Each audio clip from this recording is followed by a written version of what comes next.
Okay, I wanted to continue reading from Letter to a New President. This is the second reading. This is a book that was written by Robert C. Byrd, former U.S. Senator for West Virginia. He's passed away, and he wrote it with a guy named Steve Ketterman. Or is that Ketman? Not Ketterman, Ketman. Anyway, it was more interesting than I thought it would be. Every new president, starting with you, should study the tape of the press conference George Bush gave on April 13, 2004. Early in his presidency, George W. Bush made the perhaps understandable calculation that given his misadventures with the English language, he ought not to engage in live give and take with the press, and proceeded to make himself less available for such sessions than any other president in history. He might have been wise to stick with that approach. Instead, on April 2004 press conference, his April 2004 press conference provided a moment that many historians will see as all too revealing. We'll see what happened. Asked repeatedly about mistakes he had made in office, Bush balked.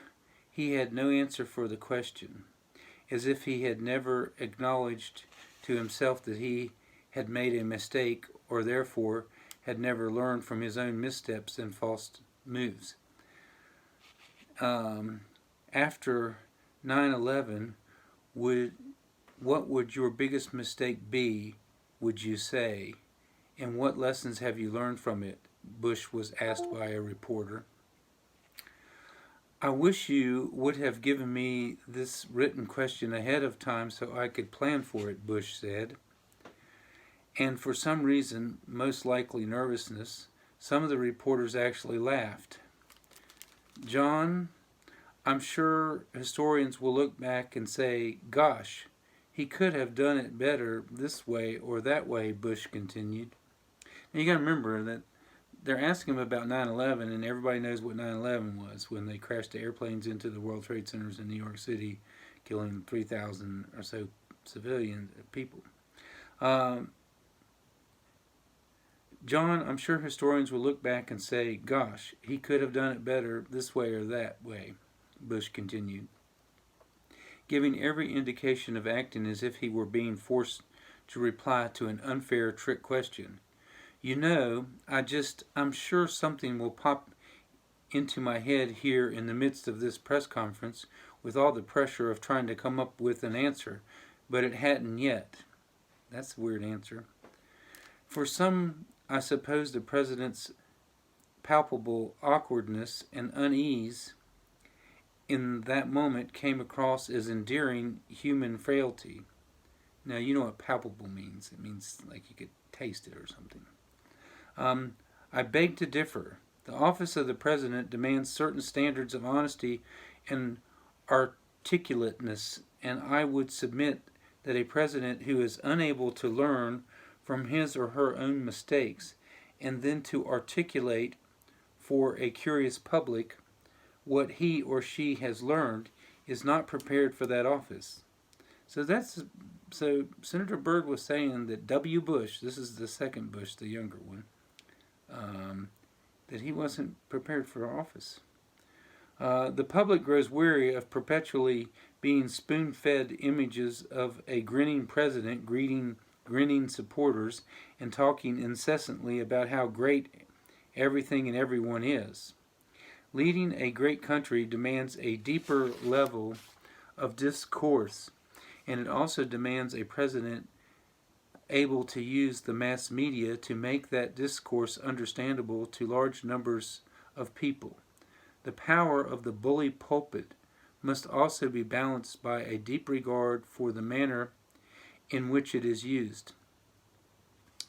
In Dead Certain, a book released in the summer of 2007, President Bush confessed to Arthur Robert Draper that it may be true when people accuse him of unilateral arrogance, a stunning admission. I truly do not know how to reconcile boasting about unilateral arrogance with President Bush's frequent mention of religion, which urges one to avoid unchecked arrogance for the evil it can unleash. But Bush also told Draper that he did have a shoulder to cry on in the White House. Of course I do. I've got God's shoulder to cry on, and I cry a lot. I bet I've shed more tears than you can count as president, he said. Yet none of that self-searching time spent with God seems to have mitigated President Bush's self-confessed arrogance or lent a hand in coming to terms with mistakes made. It was almost as if President Bush had read the Bible but somehow missed the most fundamental lesson emerging from the life and teachings of Jesus of Nazareth, that life is a testament to humility. Philippians 2 verses 3 through 8, do nothing out of selfish ambition or vain conceit, but in humility consider others better than yourselves. Each of you should look not only to your own interests but also to the interests of others. Your attitude should be the same as that of Christ Jesus, who, being in very nature God, did not consider equality with God something to be grasped, but he made himself nothing, taking the very nature of a servant, being made in human likeness, and being found in appearance as a man, he humbled himself and became obedient to death, even death on a cross. It was almost as if President Bush were so worried about the public image of strength and decisiveness that he chose to construct for himself. He grew fearful of any mixed signal he might give. He obviously failed to heed the advice of that most American of American writers, Ralph Waldo Emerson. A great man is always willing to be little. It was almost as if his public image of toughness was all that George W. Bush came to value more than the tens of thousands who have died in Iraq because of the war he unleashed, or the thousands left homeless by Hurricane Katrina. There's nothing particularly novel about or unprecedented about investing so much in creating for the public as fictionalized, idealized political self, to which one must adhere at all costs. The peril lies in forgetting the fictionalized and idealized nature of the public self and giving it more power over one's conscience and actions than it deserves. The peril lies in snaring the public and media into one's no-holds-barred effort to preserve the public image at all costs, including circumventing laws and killing off true debate.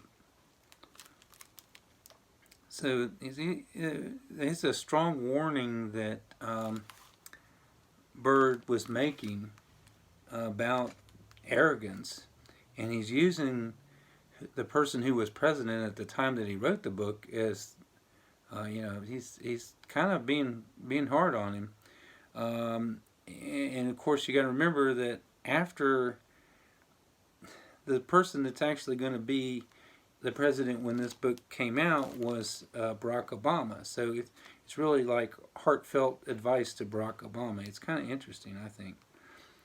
We can best understand the furies of war and politics by remembering that almost the whole of each party believes absolutely in its picture of the opposition, that it takes as fact not what is, but what is supposed to be fact. Walter Lippmann wrote in his classic 1922 study, Public Opinion, and that therefore, like Hamlet, it will stab Polonius Polonius behind the rustling curtain, thinking him the king, and perhaps, like Hamlet, add, "Thou wretched, rash, intruding fool, farewell, I took thee for thy better, take thy fortune." That's pretty heavy, I guess. He took him for someone else and stabbed him and said, it worked out just as well, I guess, and this is what your fortune is. Mr. President or Madam President, so Byrd's acknowledging he doesn't know who's going to be president at this time. This long letter seeks not to wade into matters of policy, but rather to explore deeper realities. I wrote Losing America in 2004 to sum up how seriously I took the attempt of Bush and his advisors to undermine the Constitution in their pursuit of powers of the executive branch, and I encourage you to read that volume as a companion to this. Neither, you will note, this is a doorstop. So in that spirit of deeper inquiry, let us look at the national security strategy of the United States of America, a document issued by the Bush administration in September 2002, and consider it not as an exercise in policy, but as a warning about folly. A year after September 11, now September 11 was 2001, just before you were all born, or not long before you were born.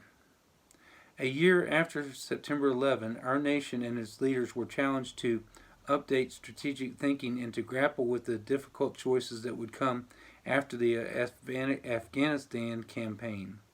So we were fighting in Afghanistan. Boldness was required, along with at least a modest dose of reality. However, as a lifelong devotee of the wisdom of the Founding Fathers, I cannot imagine anyone who calls himself a U.S. patriot missing the central insight the Founders bequeathed us, that no one is above corruptibility, and that therefore effective government requires an architecture that provides for ample checks and balances to guard against the abuse of power. That's really important, and I mean, that's why we have checks and balances, and we have 3 branches of government, and it's rock, paper, scissors. And think about the term rock, paper, scissors and why I would say that. I would have thought that every school child could recite Lord Acton's famous dictum, "Power tends to corrupt. Absolute power corrupts absolutely." No president can afford to forget these words, especially not since the end of the Cold War turned the United States into the world's most unrivaled world power since ancient Rome. If men were angels, no government would be necessary. James Madison wrote in Federalist number 51, "If angels were to govern men, neither external nor internal controls or government would be necessary. In framing a government which is to be administered by men over men, the great difficulty lies in this: you must first enable the government to control the governed, and in the next page, oblige it to control itself." So that means that government has control, but government also has an obligation to control itself. As a man of faith, I have always seen my God as a figure for good. One cannot behold God and his magnificence without trembling at human frailty and human fallibility. We must kneel before his greatness. The lesson can never be lost that nothing man creates, man with all his flaws, can ever be free of the inevitability of flaw and imperfection.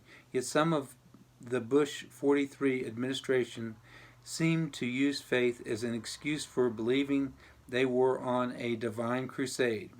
Bush's highly unfortunate word choice, and that having God on their side, guaranteed that whatever they did must be right. Hendrik Hertzberg of the New Yorker magazine brought home the central error of the Bush administration in the October 2002 comment piece that used as its starting point the national security strategy of the United States of America.